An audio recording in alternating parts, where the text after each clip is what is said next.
First meet nyo pa lang with friends, medyo kakaiba na. Friends ka kasi at hindi mahirap pakisamahan.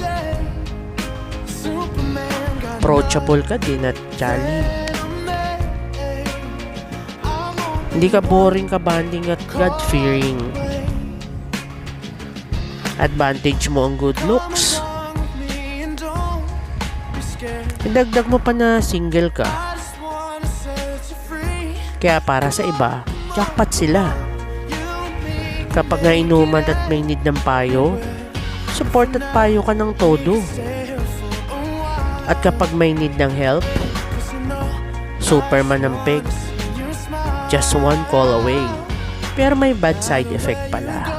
Dahil kapag na-fall na sa'yo ang tao, para kang bubbles, naglalaho na parang bula. Na misunderstood nga lang ba yung mga na-fall sa'yo?